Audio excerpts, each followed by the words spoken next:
Well, I just hit the button that usually means that we're streaming. So, do you want to sing that song to everybody, John, while we're waiting for it to boot up? Definitely not. That's a pretty good song. Well, welcome back, everybody. I'm everybody, all six viewers. I hope you're back again. Maybe brought some friends. We'll do a better job promoting this. I'm Lester, your host for the evening, along with my partner, John Carey. That's him with Miss America Wave. And then we got a very special guest on tonight. And I wonder how many podcasts have started with, we've got a very special guest, but this is true. And at least he's special to us. Justin McKenzie's with us tonight. And I'll give you two reasons why he's special. And I can think of very many. One is he was the best man in John's wedding, which is why he meant special to us. And the second reason that I could think of is because Justin and his wife were the first people who created a sponsorship for the Clean Energy Network. So you might have watched some of our YouTube content or our Facebook content and have seen these fundraisers that we do with these community organizations. And we give a donation just when people show up to learn about clean energy stuff. So,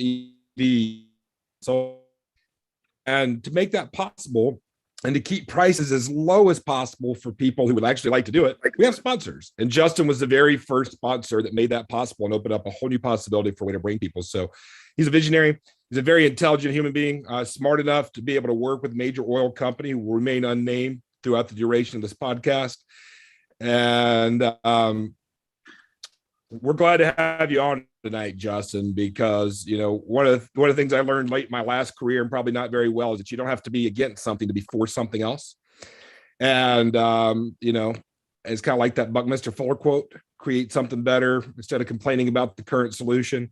And John and I just happen to think that we shouldn't complain too much about oil, because without it, we wouldn't be having this conversation. And we just want to get some clarity from an insider. So as an engineer at an oil company, Justin, thank you for being on and being willing to share your wisdom about how we currently get our energy in the world and all the cool stuff you do and some fun questions that we want to ask you. So did you want to say anything before we get into this? Nothing much. Always a pleasure to talk to you guys. Thanks for having me on. I may not know the answer to everything. I'll tell you where I don't, but I'll tell you how I'm thinking about it if I don't know the answer definitively. Well, you ready to begin? I think so. Justin's also a recent recipient of a brown belt in BJJ, Brazilian Jiu-Jitsu. Congratulations, man. How long have you been working on that? I've been working on that, I guess, 10 years. No, 11 years. 11 years. I remember your bachelor party, and You're one of the few, John. It turned into just a big rolling session. I mean, it was an all-out BJJ extravaganza, and I just remember how much better you were back then. How long ago was that? How long have you been married? 6 years. Yeah, and you were like, I mean, I don't want to roll with you. Cool. Yeah, thanks for coming on, man. Good to see you. What do you mean better than you were back then? Better than he was in college? Like even 6 years ago, he was better than he was when you used to just roll around for fun? Oh, yeah. And now he's 6 years better. I haven't even touched him since then, at least not in that way. Otherwise, you probably couldn't touch him even if you tried now. We'll see. I mean, it's got to happen. Yeah, we can reconvene it. We'll see what happens. Well, we sent Justin some questions beforehand because we like to prepare our guests for some things that we might talk about. So the first question we have to ask is real simple. Justin, you're one of the best people we know. And does it hurt your feelings when people call oil companies evil? Sometimes it just kind of depends on the context. Like oil and gas, like a lot of businesses, it's still a business. So there are some things that, there's some behaviors where it's like, man, I don't think that's for the greater good. Choosing profit over maybe like the best for society. But in general, I think just like any other business, there's value to society. And it just kind of depends on what angle people are coming from with it. I didn't know if there was like almost like a banker where there's a complete personal and professional separation where you're like, go to work and do your thing. And then whatever people say is whatever people say, because you have a family to feed and you know that you help them feed their families too because of what you do, whether they like it or not. Yeah. Sometimes I'm sorry, it just, people. Go ahead. yeah, I mean, I just say like, yeah, sometimes it depends. And I think, and I mean, to some extent you see this with politics sometimes when somebody is coming from an angle, like a completely different wavelength, you just sort of detach and just say, hey, you may not fully know what you're talking about, and you just kind of go around along with your life. Well, thank you for being willing to do something that's becoming increasingly more thankless. And Sure. Well,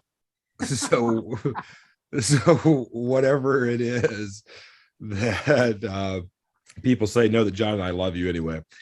And we don't think you're evil, Justin. So it helps to hear, annually. Mark Twain once said that he could live off a good comment for a month, piece of bread for a day, and a good, not comment, compliment for a month. Yeah. Compliment. So tell us something. Pretend like we don't know anything. And this is the first time we've ever heard of this oil stuff where an alien got dropped off, but we speak your language very well. Where's it come from? Like, what? First of all, what is it? Like, what is oil? We talk about it all the time, and it's a commodity, and we know it's got something to do with our cars, and it's evil or whatever. But what the hell is it? What's oil? I mean, in the business, like, we laugh and say, it's dead dinosaurs. But really, it is decayed organic matter under pressure. And so, at the end, like, just like wood, everybody is probably built of fire. Oil is just something you can light on fire. And, because organic matter, organisms decay and they sort of break down into, common parts. You can find it all over the globe. It's pretty predictable when you process it, and we can predictably make it into the fuels and products that people use. So these organisms, this decayed organic matter, this from like 1,000 years ago, or did this process begin further back than that? Well, I mean, I guess it depends whether you believe it's like a 6,000-year Earth or not. But yeah, I mean, millions of years is what people normally think. Did I have not laughed at that? Thanks for hitting the softball. So these are like little things that were swimming around in ancient oceans back when the dinosaurs were hanging out. Is that my understanding? There's like these little plants that are storing energy through, or microbes of some sort. And where's their energy coming from? Yeah, great question. So yeah, I mean, it can be leaves, it can be algae, and just like most things that come from the earth go back to the earth. Most of that energy originally it's going to come from the sun, just like today's energy. I mean, plants grow, they use photosynthesis, we eat plants, past organisms eat plants. A lot of it comes from algae. Algae, even today, generally gets its energy from the sun. So, I mean, it is a loop. My favorite movie is The Lion King, very circle of life. So I've got 4 or 5 things I want to ask about this or say about this, just to make sure I understand. So this oil stuff, this decayed organic matter that was captured energy from the sun a long time ago, I guess it's kind of good that the dinosaurs didn't eat everything, right? Because if they'd eaten all the leaves or they'd eaten all the algae, the dinosaur fish, then they wouldn't have been able to leave any oil for us. So we're kind of grateful for the dinosaurs for being, not like us where they take everything they can, or else we wouldn't have any oil to begin with. So thanks, dinosaurs. That was a nice thing for you to kick down to us a few million years later. Second thing I guess I was going to ask about is, if I'm hearing you right, what you're saying is that it's kind of just leftover solar power is what oil is, like kind of like really old solar power stored a long time ago. I don't want to be accused of greenwashing, but yes, I mean, it's a form of battery if you want. But yeah, I mean, It's solar inventory in the form of unrefined oil. What's that? That's wild. What's that awesome guy's name? Is it Richard Feynman, Lester? Who called Feynman. Feynman? Yeah, he called wood and he called trees stored sunshine. And so, yeah, so and it's pretty remarkable that we figured out how to use this stuff. It's almost kind of crazy that we didn't figure it out sooner, since it's not really that hard to set on fire, and it was just kind of like got in people's way of being able to give their horses fresh water to drink, right? It was a nuisance. Like, how do we not figure it out sooner? But hey, we figured it out. A bunch of ranchers in Texas and Louisiana and Pennsylvania, and a bunch of people that did whatever they did in the desert over in the Middle East. They all got super wealthy because owned this at a time when land rights extended all the way down and all that stuff. So walk us through that. Not from like a million years ago or even 100 years ago, but this whole thing really got started like 150 years ago, right? When did we start using oil to get energy from it? Pretty much. And so here's where I have to say, I've got this amazing book. It is called The Prize by Daniel Yergin. And this guy, I think even today, is a senior advisor in the oil and gas space. And he does a history.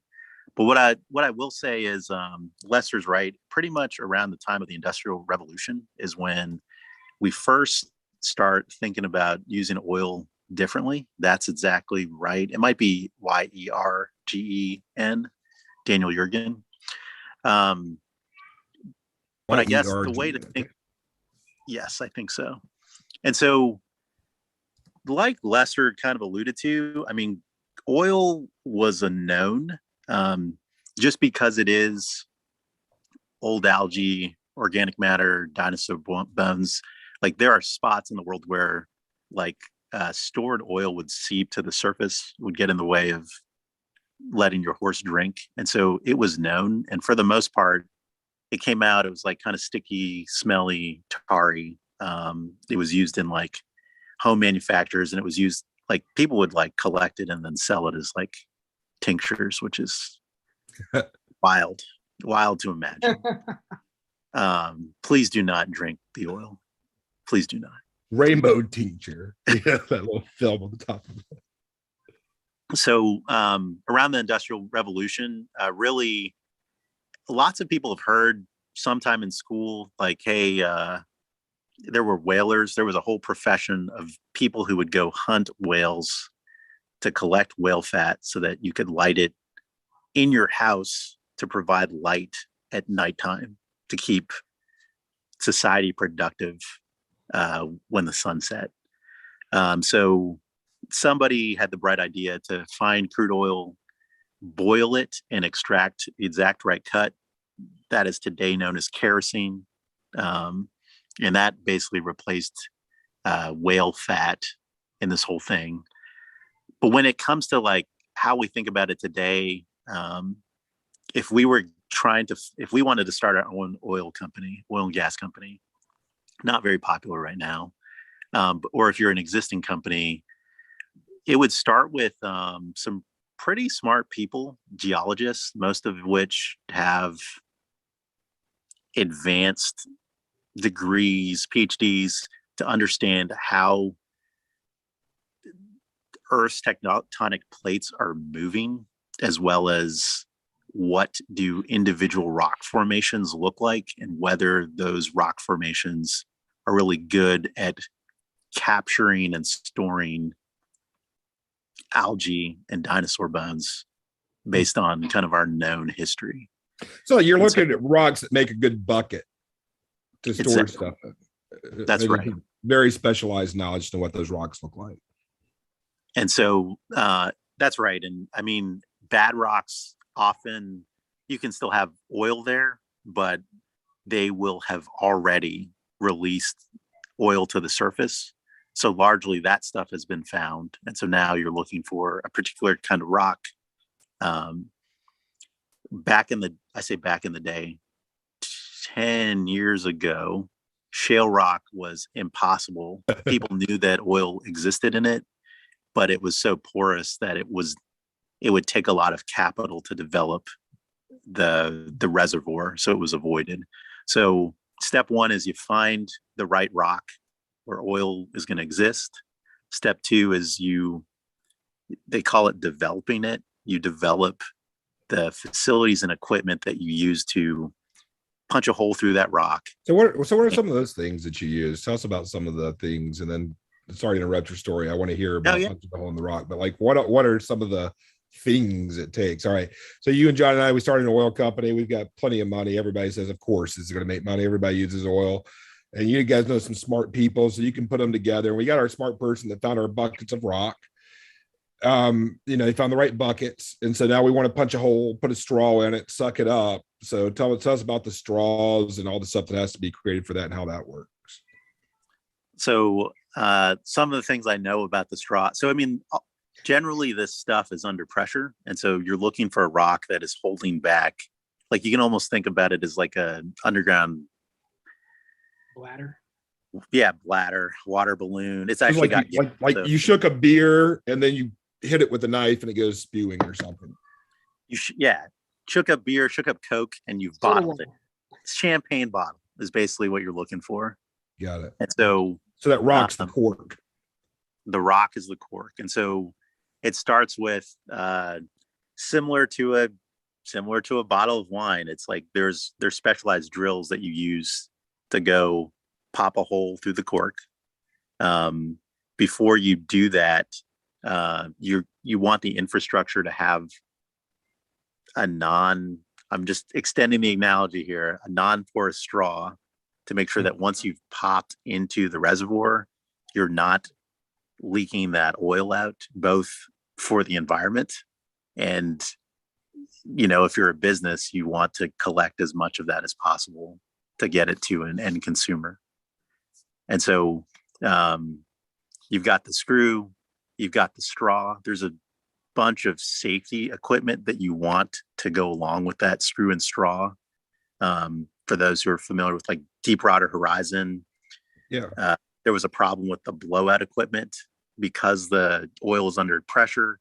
You want the ability to essentially hit a button or the machine to be smart enough to close off the reservoir so that you don't have a catastrophic spill and you don't put the humans working on the rig in danger. The straw normally goes to a series of equipment that is going to siphon. So like there's pumps, very large pumps, like even the smallest rigs. If you've driven in or even seen cartoons or driven in Texas, like they kind of have like a derrick that's kind of like it almost, I don't know how to describe it. It was like a big crane, like a seagull or something. It's like putting his head down and up, eating fish or something. Never understood how the hell those things work. Would love to hear about it, but go ahead and tell us about where you're going.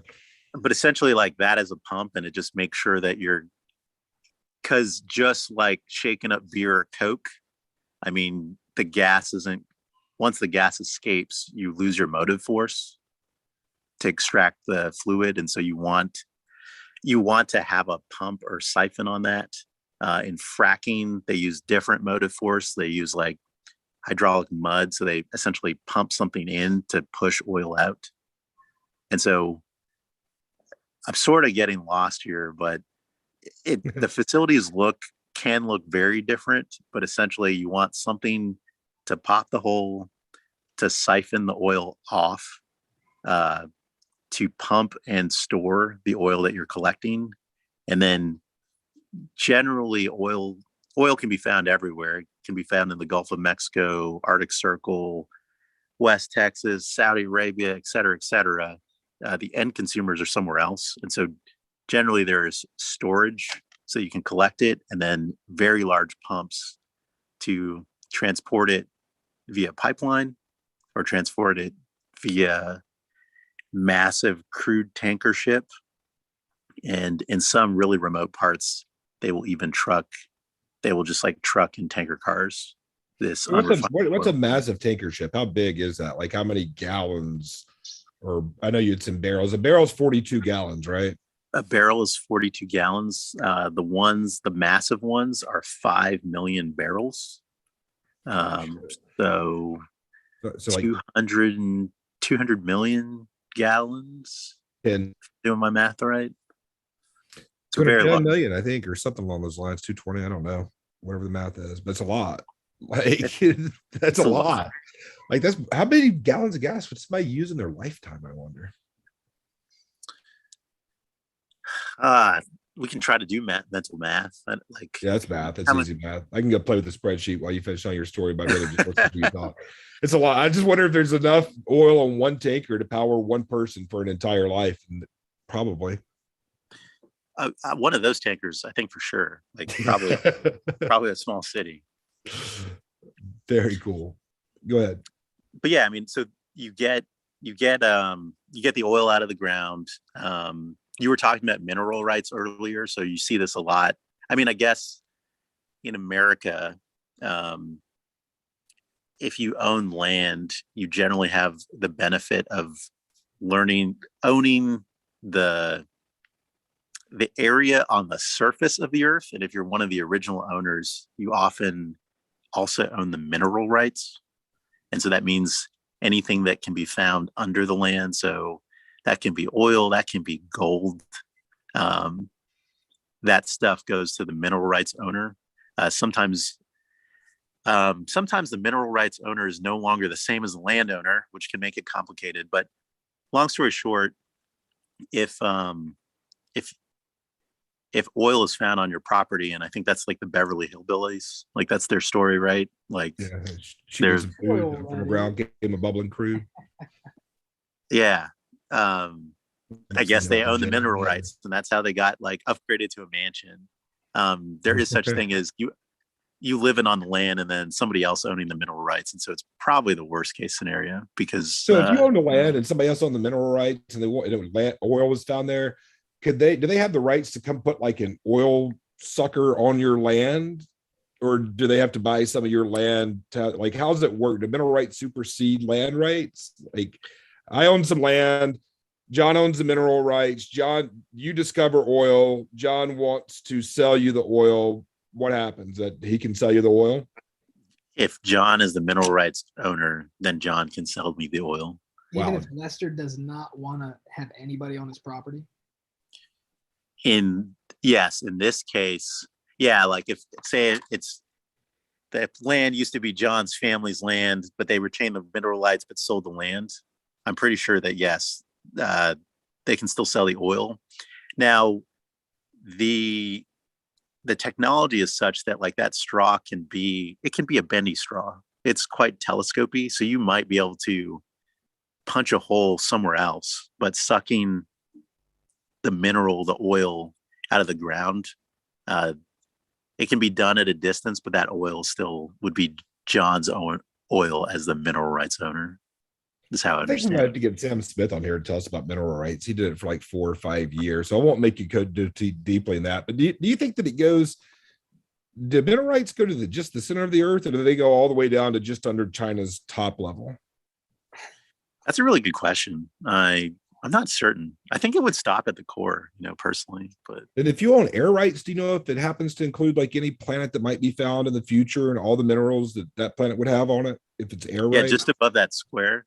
Right. No, I mean, it's such it actually is like a really good question, because I mean, I think that this is a big problem. It's been a problem in oil, but really oil is kind of like, it's very close to the earth, and it's just money. Like, as far as I understand, like this is happening in California with water. I mean, farmers will siphon off water for their crops that generally goes to feed people in some different way, or feed water streams in some different way. You know what's an interesting thing about California is how many buildings in LA are fake buildings that hide oil pumps. Interesting. Like, there's a lot of oil in California. Yeah. That city, that beautiful. I can't wait till eventually when we don't need oil anymore and El Segundo can just be reclaimed as a beach instead of being so sillily named by Chevron. It's like, here's our second plant. We'll call it El Segundo. And it's just named because it's just so unimaginative. It ought to be called like McKinsey Land or something. But anyway, like, so speaking of up in the air, I read that Titan, this moon of Saturn, has more hydrocarbon, fossil fuel, or whatever the heck it is than any place else potentially in the solar system. Like, any thoughts on that? Or is it like, is that valid, or have you heard about that? And is it possible to go explore that? Like, it seems like we're getting closer to getting to outer space all the time, or at least solar system space all the time. What has that been talked about? Is that like something people are thinking about? How's that work? Man, I'm today years old finding that out. The one thing, my thoughts on it are, that's interesting. I wonder why. I wonder what the original source was, just given that, Earth's hydrocarbon comes from organic matter. Does that mean that like there was, is that alien dead bones or what? Or is this just molecules combined in some different way? In terms of like the way that we get hydrocarbon from back in the day, Saudi Arabia to the United States, it would be go get one of these 2 million or 5 million barrel ships. The way we do it, Texas to Louisiana, is a pipeline. I don't know what that looks like coming from Saturn. Like, I don't think we string a pipeline across space. We do have ships, but it's going to affect like weight. It's going to affect thrust, and then it would make spaceships already way more explosive than they are. That would be crazy to have a 100 million barrel spaceship. That'd be wild. Not hit its thrusters right, then all of a sudden it just crashes to the earth and it ends everything. Like, it's the meteor. Anyway, that'd be giant. That'd be a super giant thing. And yeah, coming up to the Earth's atmosphere, you're right, that'd be super explosive. But we got some time anyway. How much time do we have if we just kind of kept on our current consumption based on current estimates? Do you have any idea how long? In terms of running out of oil or global? Yeah, on Earth. We got plenty on Earth planet. still. Yeah, we got plenty on Earth at the moment. I missed that. I just sounded like it was funny. Are we going to run out of oil before the climate becomes uninhabitable? Is that what you were saying, Justin? I was just trying to clarify the question. Assuming that we'll figure out what to do about climate change and we'll invent our way out of it like humans always have. And we keep deciding we want to use oil, no big deal. Some pretty big hypotheticals there. But like, if that were the case, how much of it do we have to keep burning if that's just what we wanted to do? Like, it's our favorite thing. We decide no matter what, we just want to burn oil because we just love it. Just love it. It's not that inventive a answer. It just depends. And so like, I read today that from 2020 to 2021, the Earth like burned 7% less. Really, it used 7% less energy, period. Oh, pandemic. Yeah. Pandemic. And so, like, generally if you were to bet historically, you would bet on growth because population is growing. Humans use more, but we're also starting to get a lot more efficient. You guys know for sure that there's alternative technologies, other ways to get energy. And so it just really depends on like how all that gets deployed. My sense is right now, it doesn't look like we're going to run out of oil because we're getting better at extracting it from the different pressure caps. And especially if we continue to drive energy efficient standards and alternative energies, I kind of don't see it for this century. So if there's that much of it, why does it cost so much? It's all, have you heard of OPEC? Well, maybe if people watching haven't, tell me about it. What's OPEC? OPEC is it stands for, I think it's the Organization of Petroleum Exporting Countries. Thank you very much. And so, you were talking about people with land rights getting really rich selling their oil, and I don't want to make it overly geopolitical, but when the West first started getting oil from these countries in the Middle East and then Venezuela and then Africa, I mean, really, oil was like $3 a barrel, and it wasn't until like the late 70s, early 80s that that OPEC cartel started essentially fixing the price of oil. They have enough volume where they can and still do control the supply. And so that supply versus demand is going to set price. We saw in the early 2010s that U.S. shale, we put some technology together and figured out how to go get a bunch of oil from West Texas primarily. Yeah. America. South Dakota. North Dakota, South Dakota, Colorado, New Mexico. And so when that happened, a bunch of supply came on, and it shrunk the price of oil, and we saw a benefit at the pump. That was fun. But then because it's a market, it then made it not make sense to invest in oil, new oil rigs. So that's assuming it's a global market. This is something I haven't really thought about before, but like, why couldn't the United States oil producers just decide to not sell to the rest of the world, so it's not a market and everything is made at home? You don't have all the costs of shipping these giant ships. You let the rest of the world have the Middle East oil, and we just don't sell to anybody else. Is that silly because there's no such thing as an American oil company anymore, and it's all global and it is a market, and it's just too big to stop the momentum? Or like, that sounds kind of like protectionist and stupid, but I'm trying to think, do we have enough oil in America for America? We became an export. America started importing, I think, in like late 60s, early 70s, because it did not have enough oil to meet its demand. And then we actually became a net exporter again, maybe 4 years ago. Nah, maybe more than that. It was under Obama. And so when we're a net exporter, the answer is yes, we have enough oil production to satisfy our own needs. Right now, kind of because it is a global market, right now, I mean, U.S. producers have largely turned off.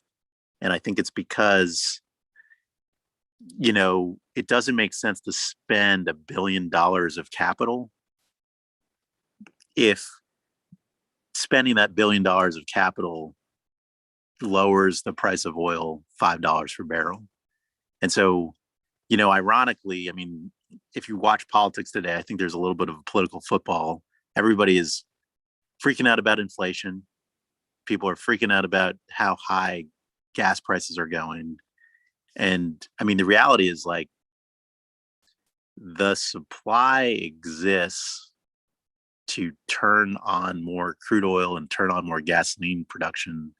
It just, the incentive is not there, both for OPEC or Western oil companies. What does that mean? The incentive? Well, I mean, the incentive, the first question you asked was like, hey, how do you feel about oil companies being evil?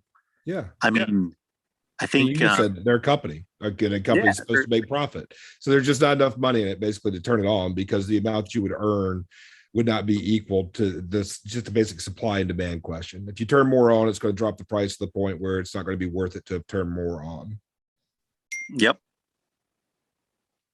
John said he's working on getting back online. He lost power. So I'll just keep talking to you until John gets back on. I interrupted you in the middle of the story earlier. So now we've got it in these big storage spaces after it's been pumped out from somebody's ground with mineral rights.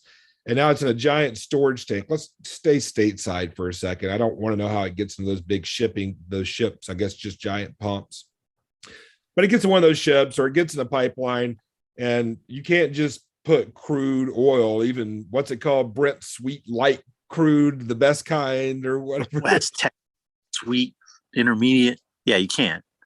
It'll and the reason why is, I mean, it's got a bunch of contaminants. It's got salts. It'll eat up your equipment. It's got sulfur. It'll make it bad.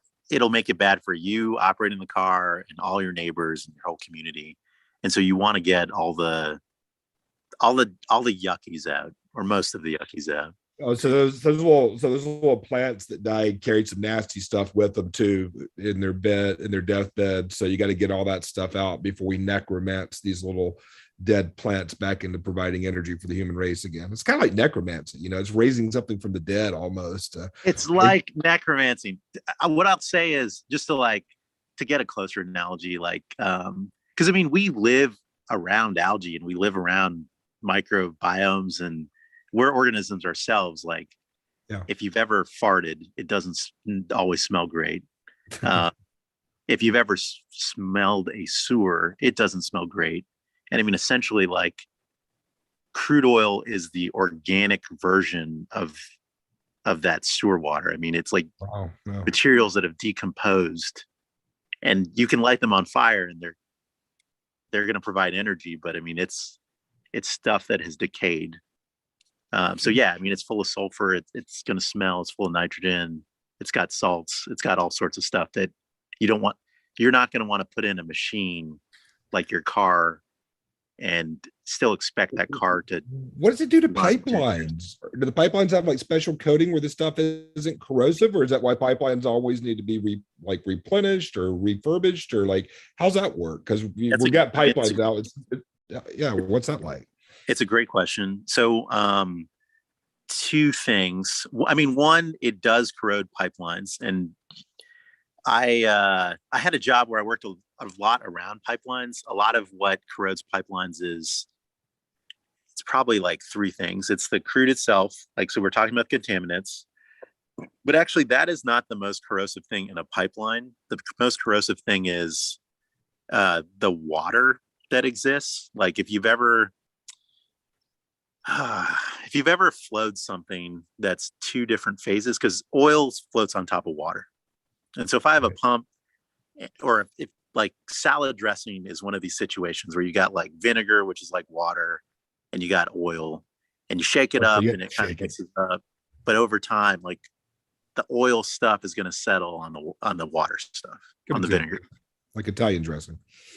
Exactly. Italian dressing. So you're basically, the pump is going to mix everything up, but in between pumps, the water is going to settle out a little bit, and it's going to travel more slowly. And just water lines in your house over time are going to corrode the copper or the metal, and hopefully not, but the lead. Water is very corrosive to metal. And so the residual water is actually more likely to cause the corrosion in a pipeline. So that's one piece, one primary driver. Secondary driver is going to be just the velocity and the friction that exists. You tend to get localized spots, especially if the pipelines are turning. And then once you kind of have a nick in your pipeline armor, that spot is going to corrode a little bit more. And then we kind of does the stuff go down the pipeline, the crude? At the refinery that I work at, we pump at 20,000 barrels an hour, and that is slow. That's considered slow in industry. And so how many gallons is that? 800,000 gallons an hour is considered slow. So, I mean, this stuff is screaming, because, the demand for crude oil in the United States is something like 2.5 million barrels a day. That's like $3.5 billion a day, so that seems about right. I guess it'd be a little bit more than that by today's standards. So yeah, I mean, so the question was so how do we make sure? I mean, unfortunately, there have been leaking pipelines, but what is the industry doing to make sure that pipelines are not opening up constantly? There's inspection that is done. You've actually got basically a computer you can launch inside a pipeline to measure the thickness across the length of the pipeline, and where lower thicknesses are detected, we'll essentially idle the pipeline, get a hydrocarbon free, cut in a repair, or So how do you do that? How do you get hydrocarbon free? All right, I can understand how a pipeline would stop flowing after all the stuff has gone through it and gotten to where it's supposed to go. But another load's got to come like pretty much right away. So, like, how quickly is it like a NASCAR pit crew in terms of urgency because of the dollars that are on the line? Do they just like, or do they like a normal contractor where they just go in and show up when they want to if they haven't had too much beer the night before? It's just like the Navy SEALs of pipe repair. How's that work? I've never even thought about that before, but Yeah, I mean, that's right. I mean, there's what is really interesting about oil and gas that I wouldn't have known until I started working inside the industry is, I mean, the whole thing is an enterprise. And like you're saying, we're talking about 2.5 million barrels of crude a day. The crude today is priced at $70 a barrel. So we're talking about a ton of money just constantly streaming. And so as an industry, generally, things are what we call in project management schedule critical. It means like we will work things 24/7. We have day crews, night crews. We work things in shifts just because the more days that add up, the more money is lost to any given business. And I mean, sometimes it's not just about money, as like you saw with Colonial Pipeline a couple times in the last year, first with a leak and fire, then with the cyber hack. I mean, it can start affecting people. People are going consumers in the crazy. end area. They would get ready to shoot each other for a little tank full of gas. I mean, it was vigilante almost after just like a few days of one pipeline being shut down. It was Exactly right. Yep. Does it get through Knoxville?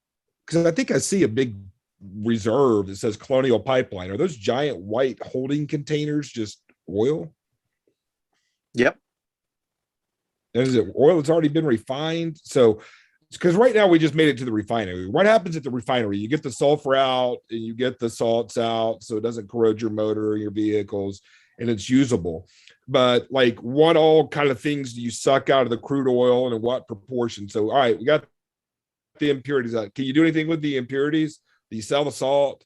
Can you sell the sulfur? Yep. Like, okay, so there's a market even for the impurities that you're mining. So that happens in one room, and then some like trucks pull up and get it and take it to wherever they need it. And like, how's that work? So the first thing you got is the impurities. Where do they go? And so, yeah, just a real recap. We're talking about the ground. It's like we punch a hole in a rock, get the oil out, transport it to tankage that sits in front of a refinery. And so the refinery is named that way because we're trying to remove the impurities. And so the first step in a refinery is like we basically boil the oil to get it in different cuts. And so like refineries high level are doing two things. They're separating the cuts into the specific products. So there is a cut. Oh, and it's almost like a distillery, right? So, you know, in a distillery, if you did not separate the cuts on your potato mash and you started drinking that vodka, if you take in methanol, you will get sick and maybe even go blind. So it's really important to, depending on what the end use is, to separate out the different cuts. I think so. I've got vodka before that was separated just fine. Yeah, it's right. I didn't know about that danger. But go ahead with your story. So you separate the cuts, and then the other thing you do is you remove the contaminants, like we talked about. So sulfur is a big contaminant. We extract sulfur in refineries, and a lot of that sulfur actually gets sold back to fertilizer companies. Like it's a main feed for making fertilizer for commercial farming, which is pretty big in the West. It's used in chemical synthesis for chemical industry. If you ever did high school chemistry, somebody is making like sulfuric acid for you. So, I mean, that is some of the places that impurities go. Coke is the very, very bottom of the barrel. Refineries produce Coke almost as a waste product. So not cocaine, not Coca-Cola, but some not Fun Coke, black waste product Coke. But coke is it's basically like a substitute for coal. And so essentially, like, because it is a business, refineries in general, they run to very tight margins, and they try to use every single drop of crude oil feed that they're given and try to make them into saleable product. Yeah. So So coke you could put into like an burning electric. coke to refine things, because you're obviously like burning something to boil something. Yeah, you are burning something to boil something. And so depending on where you are in the globe, what you burn changes. So some people are some refineries are burning some of their own product to run the refinery. Most of them do not use coal, but most of the competitive ones are going to burn natural gas, and they typically try to do that very energy efficiently. So they'll like burn natural gas. Some of them generate electricity while they do it to make steam to turn the big turbines and then power their plant. And then they have heaters to do the boiling. We kind of talked about the boiling. The boiling is typically, it's like an industrial sized propane grill is what's happening there. All right, so it gets boiled and you get some sulfur, gets sold to some farmers for fertilizer and for some other stuff, chemistry labs, and you get the impurities out, and you can there's like different cuts. Like, how do you That's cut it? How do you know? I understand how you can cut a steak. I don't understand how you can cut oil. That terminology doesn't make sense to me. What's that process like? Great point. And I might use jargon, so just keep calling me out on it. So it means you know a lot about what you're doing, and you're around a lot of other people who do too. You like efficiency and communication. Thanks for sharing. Jargon's no problem, but we'll ask you about it. So cut is really, I mean, it's in chemistry, you learn that probably the easiest, most basic way to separate different molecules is to boil them, and they will all have a different boiling point. And so in industry, we say cut or we say fraction. And what we're doing is we take it through a really big still, almost just like this like vodka still that you might be used to. And we heat it up. We heat the bulk feed up. So we heat up the crude oil, and then at different levels in that fractionator, in that still, there's like what we call draws. And it's basically right, so different levels. Like, so are you boiling it and it separates into different layers, or is it oil steam that goes up and gets caught? Like, and then the hotter it gets, the next thing boils up. So the second one. Yeah, it's that. And yeah, I'm skipping forward. So yeah, we take liquid crude oil and we just heat it up until it vaporizes. And so like Lester's saying, I mean, it's like you basically have, hopefully you've never, I guess if you fried something like, oil and grease is in the vapor, and after you're done frying, you're just like, ew, gross. I got to clean up around the stove. Oh, like a Vinahood where you have to clean the grease off. Oh, wow. Yeah, because it's boiled up. Yeah. Yep. Honestly, candles actually work the same way. They're like solid wax, but it's the wax is the fuel that is being burned. And so, yeah, we essentially boil the oil by firing this furnace until the oil vaporizes. And so all together mixed up, like every single crude oil is comprised of methane, which is natural gas, ethane, propane, most people are familiar with. Butane is like the lighter fuel. It's got naphtha, which ends up being gasoline. It's got kerosene. It's got jet fuel. It's got diesel. It's got heavier. It's all mixed up in this crude oil. When it comes out of the ground, we are adding heat so that when it gets to this fractionator, when it gets to this still, it's going to vaporize. And what's interesting about, it's really physics and chemistry is like all those different molecules, all those different products will boil at different temperatures, but depending on where we start drawing liquid off. And so, yeah, they'll boil at different temperatures. And then, we will do some things to start cooling up the tower.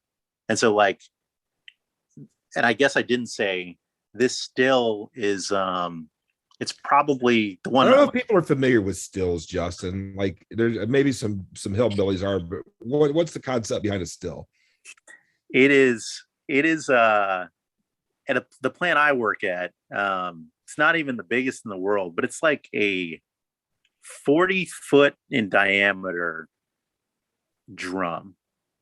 And so the crude comes in, and it's this drum that it's 4 stories tall, it's 40 foot in diameter, and like essentially at every single story, probably the simple way to think about it is like there's a place where you can open a valve and draw off liquid. Got it. So like each story has its own door / valve, and different parts of the oil live on different floors. If different parts of the oil live on different floors, yes. If you just put crude oil into the tower without boiling or vaporizing anything, all you would do is liquid fill. You would just liquid fill the entire drum up, and you'd open the door and crude oil would come up. Crude oil would come out of every single valve. But if you rely on chemistry and you vaporize the crude oil first, what ends up happening is the heavy stuff stays on the bottom floor. And then on the second floor, it's like the heavy stuff isn't invited. Like, what's the heavy? Tell us who lives on each floor of the house. Yeah, absolutely. So on floor one is essentially like the diesel floor. So the stuff powering 18 floors, that's who lives on floor number 1. On floor number 2, it's a little lighter than diesel. It is going to be the kerosene. It's going to be the jet fuel. That is basically the same product, and it is we were talking about whale blubber earlier. It's like what goes into lamps or what goes into airplanes. The next level, the next floor is going to be like your gasoline, the stuff that in America everybody's fueling their car with. And then what'd you call that earlier? You had a different name for it, like that. You said something that becomes gasoline. Naphtha. Naphtha. How do you spell it? NAP. Naphtha. NAPHTHA. Naphtha. That's a wild name for something. How did you get that? Is that some chemistry name or? Man, I don't know. Like I probably was pronouncing it wrong, but yeah. Naphtha. It sounds like some kind of like African god or something. But go ahead. And then above naphtha is it's we call it LPG, liquid petroleum gas. So it's like that's going to be your butane. It's going to be your propane, your ethane, your methane. Awesome. And so then you get it out. You say, "Hey, come here, boys." And then do you take the top ones out first? I guess because you couldn't really like pull the bottom floor out, like so the diesel comes out last from the tank. So what's kind of neat about this is like one time it was explained to me that like chemists do in time what chemical engineers do in space. And so like the way I'd plug that into this analogy is I'm explaining a still like hillbillies make vodka or moonshine in the hills. Bacardi, the rum maker, does the same thing in Puerto Rico, but it's continuous. Like instead of doing like, I'm going to load in some sour mash, cook it, and then shut down the still, and then take out my rum or my moonshine. But because of chemistry and physics, you can basically do the same thing continuously. And so at all times in the oil and gas industry, and this is kind of what's amazing. I mean, a crude still will be processing hundreds of thousands of barrels of crude and simultaneously withdrawing diesel, jet, gasoline, and LPG. So where's it Like without withdraw it shutting it to? down. So they basically all come out simultaneously. All That's the correct. floors all the time are getting pulled out. That's wild. Yep. Good job, chemists and engineers. You guys are done a lot of work in the last. I don't 100 or so understand years. how you're adding fresh material and it's not lowering the temperature fast enough where it's not. I mean, there's got to be some sort of. Oh yeah. I mean, you have to keep it in. We call that heat and material balance.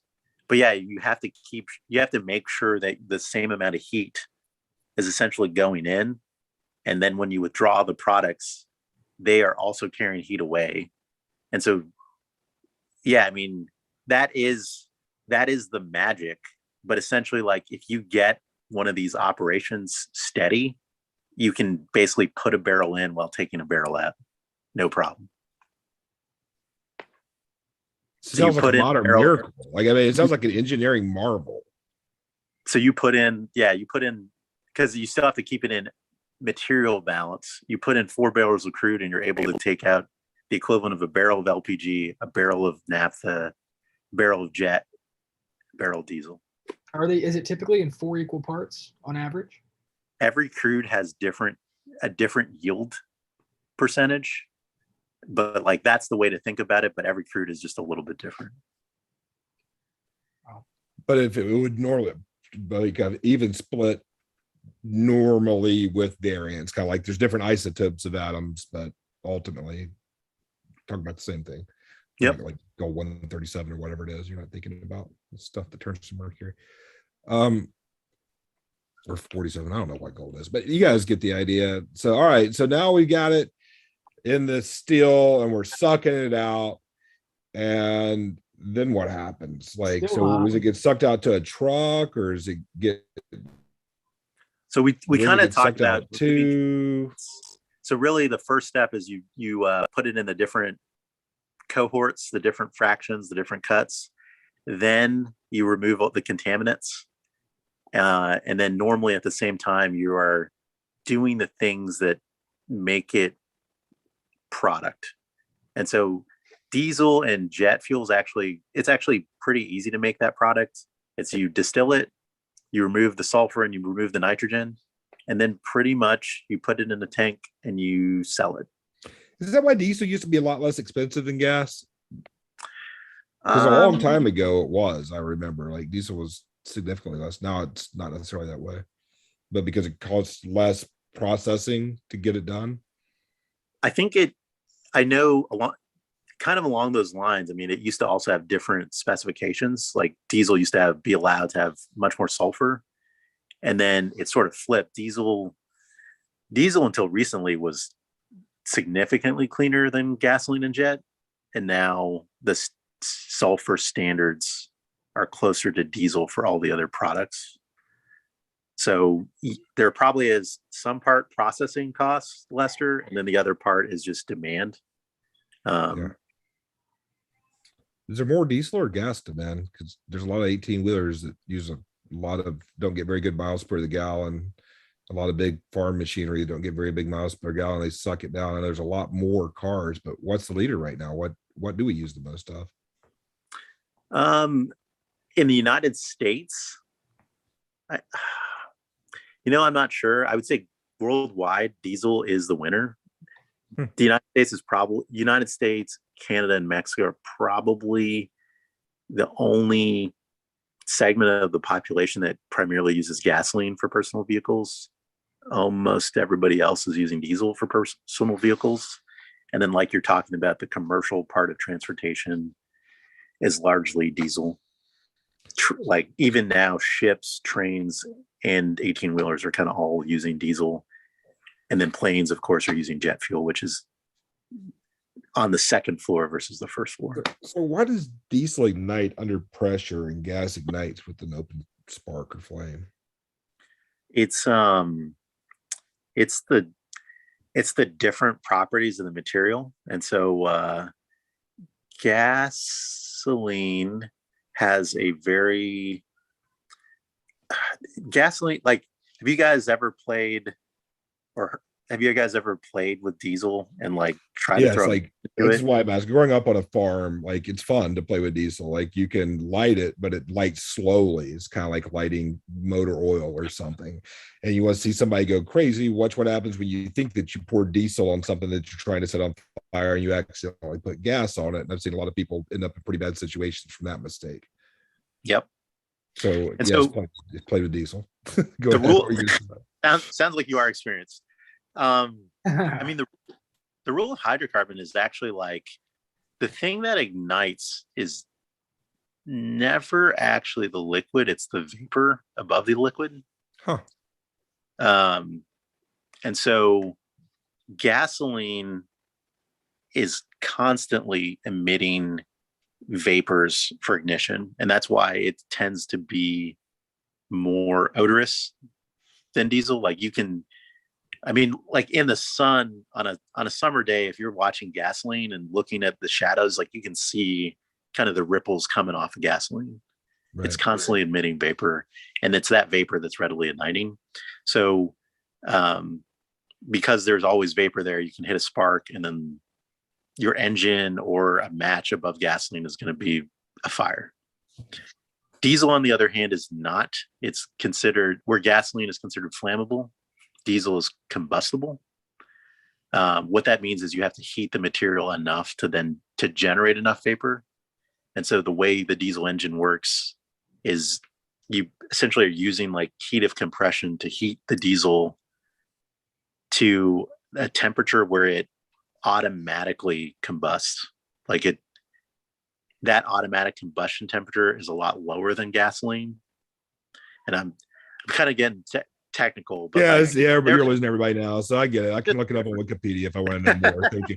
So here's a question I had to ask you though, like, what else does oil make? Because I thought it had something to do with lotion or plastic or like what kind of things can you make out of petroleum? You already mentioned fertilizer, but what else comes out of this tank, or what else can it be processed into? Because it's organic material, it's pretty flexible in terms of things you can do with it.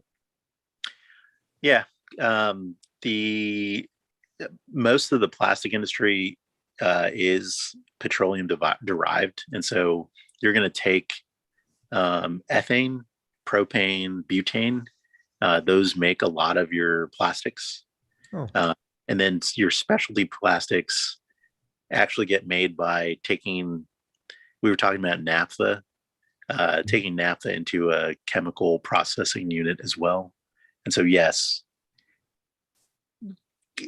we were an oil and gas company wants to use the whole barrel of crude. Yeah. And so and really from a business standpoint, you want to upgrade it until the highest value product. And if there's a chemical plant close by, a lot of times they're going to buy, or if it's one company, they're going to choose to do the chemicals over the fuel product. Huh. So it goes into everything from like, and plastic is so interesting, like, because you start getting into, we were talking about diesel and naphtha. So I'm going to keep this more layman's because I don't even know all the nuances, but like you can, depending on the molecules you use, your plastic is going to be different densities. And so that's going to determine whether it's like hard plastic or like a very flexible plastic. Like an so IV bag. What'd you say? Like an IV bag versus a syringe plastic, Yep. or Tupperware. Versus like your trash can, etc. versus saran wrap, all that stuff.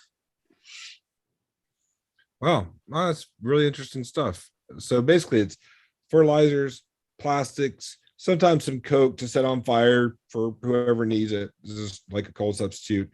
Then your different fuels and gases at the top. So that's a lot of different things you could make out of a barrel of crude oil. Are we leaving anything out? Tires? You can make tires. Yeah. Yep. Yep. Tires. So what happens? So one of the things I was curious about is it seems like everybody's in a mad rush to try to catch Elon. It seems like EVs are inevitable at this point. And so can that stuff that's being used for fuel be used for other useful things whenever you're not selling fuel for cars as nearly as much anymore? Or is that stuff like what happens then? Yeah, I mean, your question is like, in a world where nobody needs a gasoline powered car Or a or even diesel a diesel powered powered car, car. or a diesel powered car, or kerosene for heat, or well, we'll keep, but they still need plastic for Yeah, packaging. you still need plastic, and then like kerosene specifically. And I mean, technology is always advancing. Like kerosene powers jets. Yeah, So, sorry, that so was just stupidity on my part. I was thinking about propane when I said kerosene for heat. It's more like propane or methane. but I mean, man,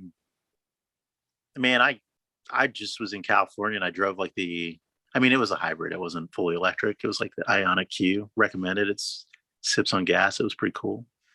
I think the EIA is a government agency that kind of projects like, hey, here's what they literally have free reports. It's the coolest site. It's like, hey, here's how much energy the globe used.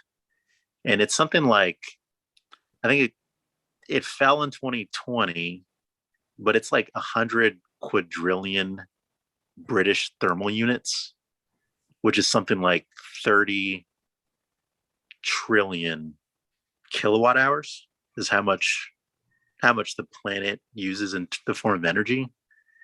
I guess the first thing I would say is like natural gas is oil and gas, and most of the electricity is derived today off a grid is coming from like natural gas, then coal. And so we were talking about like what technology is available, and like alternative solar, wind, hydroelectric. It's becoming a larger portion, but it's still like of that 30 trillion kilowatt hours. It's still like a relatively small segment. And so like that's the type of stuff that still going to be used until it can be replaced.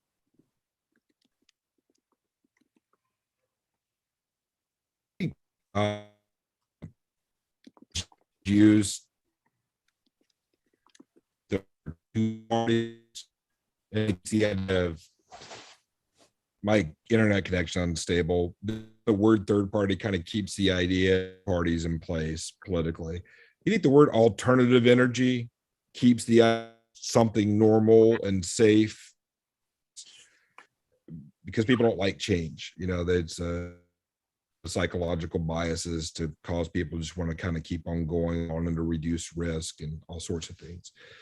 I don't know. That's just a thought as a friend, not from an oil industry thing. Just think about the word alternative energy in general kind of implies that there's the normal way of doing it, and there's this alternative freaky thing to do. When in reality, you know, it would take, I would look this up, to power the United States economy today, it would take solar the size of Lake Michigan, which doesn't make any sense to put it in one spot like that, because then you got centralized control and it could be hacked and attacked, and you're wasting all this dead roof space that could be used in brownfields, blah, blah, blah. But just for a visual perspective, it's the size of Lake Michigan. Do you have any idea?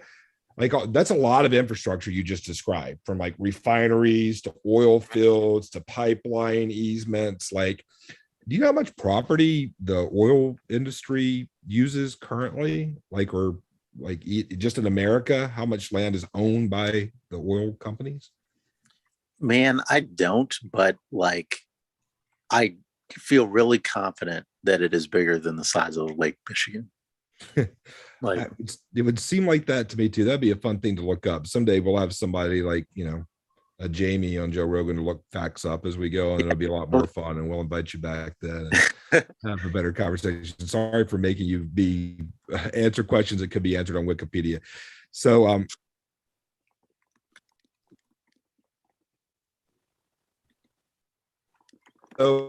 for jet fuel, sounds like we need all these other things for the plastic, but what about the gas and the diesel? Where does it go? Does it just become some giant waste product and we build huge lands? What are we going to do with it in a world where there's no need for it? Because if it's already possible to create the energy, and even if the energy doubles and it's just, Lake Michigan and Illinois, which still isn't that much to completely replace a system that requires this crazy amount of effort that you just described. That takes a lot of very well-paid, motivated, highly intelligent people to keep that running without the whole thing blowing up. It's amazing that you're able to do what you do. I can see why the smartest people in the world are there. And when I think about it, it's man, imagine if the smartest people in the world could do other things besides keep that process in place. And so, do you know what happened? Because there's a lot of how do you recycle batteries? Well, what do you do with gas and oil that you're still refining out? Can you put them back in the ground? If there are, for the rest, the price of the rest of those other products, if all of a sudden you can't profit from that stuff anymore, or plastics will go through the roof because you can't use 100% of the crude anymore. What are your what's that about? I mean, it's a lot. What I'd say is I don't 100% know, but I'd also say businesses are pretty nimble. And so in the example of hey, new regulation, no more gasoline at all on the entire planet, what happens? Okay. I think right. And technology to be able to keep moving, right? Because the regulation says no gasoline on the planet. It's a death sentence to every economy on the planet. That's currently. Right. Yes. I'm assuming in this case there's an alternative to whatever it is we're using gasoline. Hydrogen or electric cars or something that's not gasoline. So I mean, I think the first thing that I know would happen is I was kind of telling you about, hey, there's some plastics that are derived from naphtha. So the very first thing that would happen is whatever the cost of that plastic is, it's probably going to tank because there's going to be so much of it. There's going to be so much. Over time, though,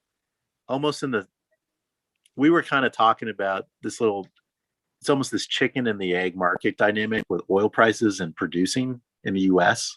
The US has in the last 5 years gone through, hey, we're going to pump as much oil as possible to the pandemic. Honestly, before the pandemic, it was maybe we should slow down.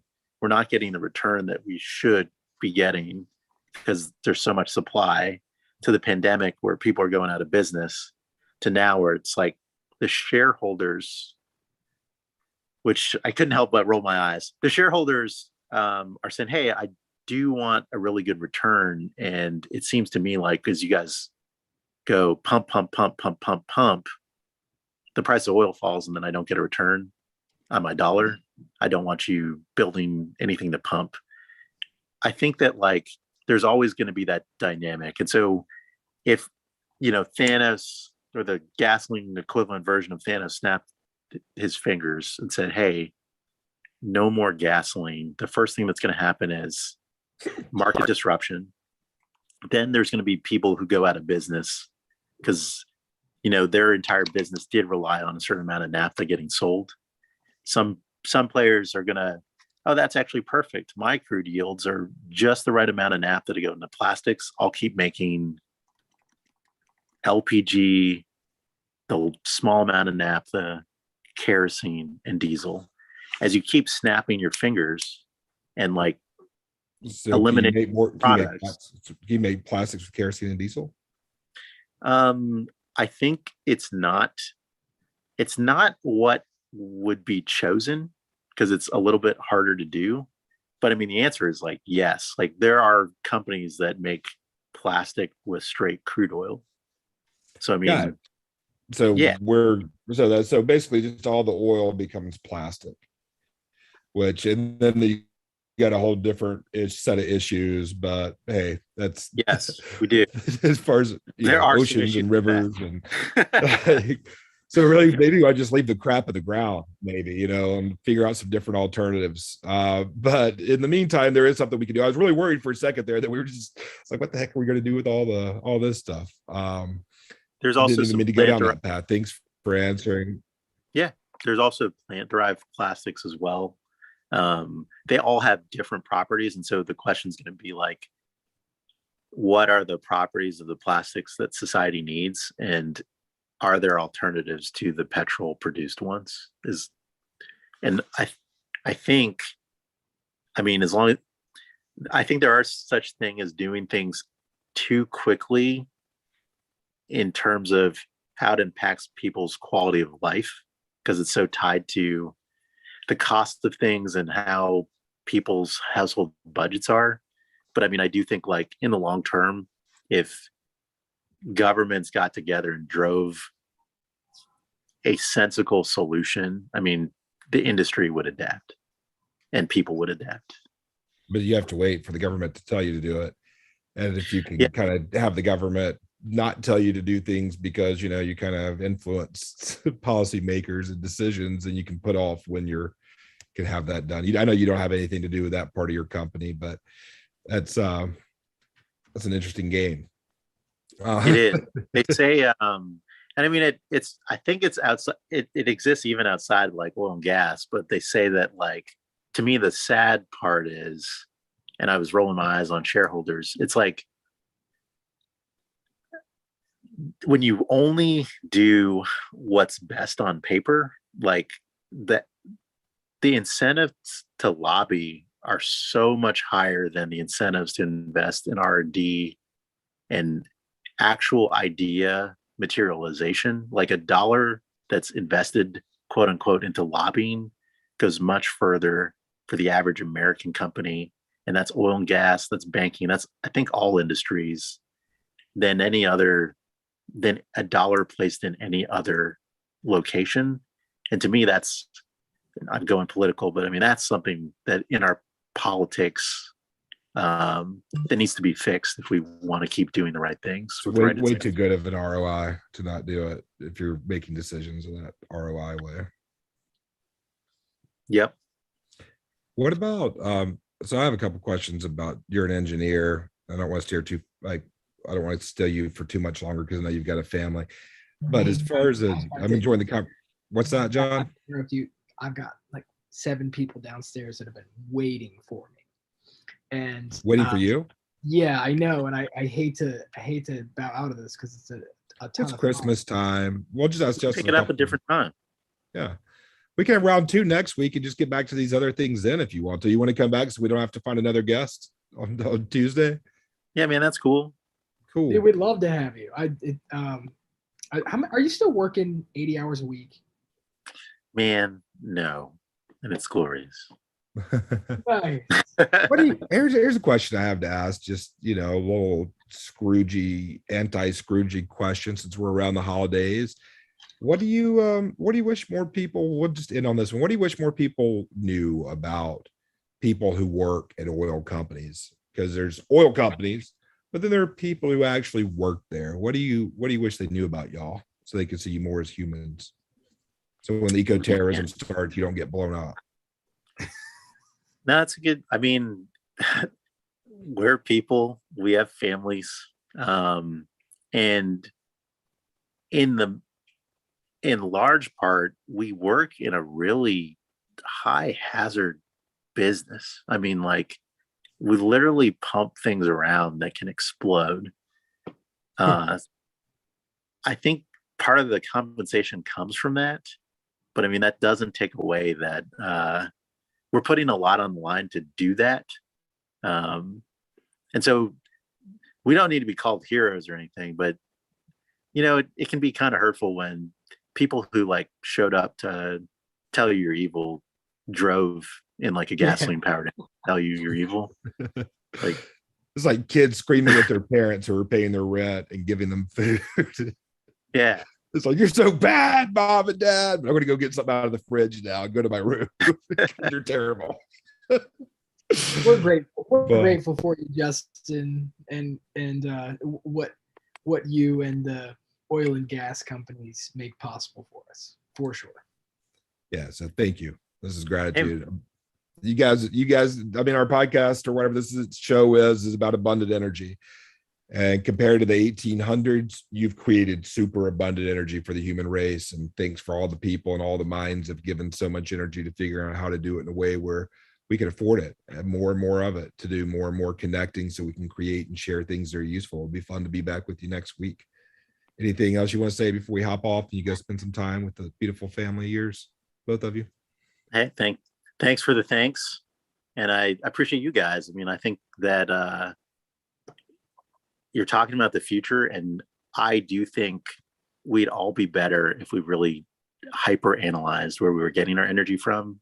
And I think we'd move forward in just a lot of ways that I think are important. So thanks for taking the first step years ago and continuing to do that. I learned a ton tonight, Justin. Thank you for your time. John? Yeah, I love you, Justin. Love you too, Lester. Love you too, John. Love you too, Justin. We'll see y'all soon. Take care. Good night.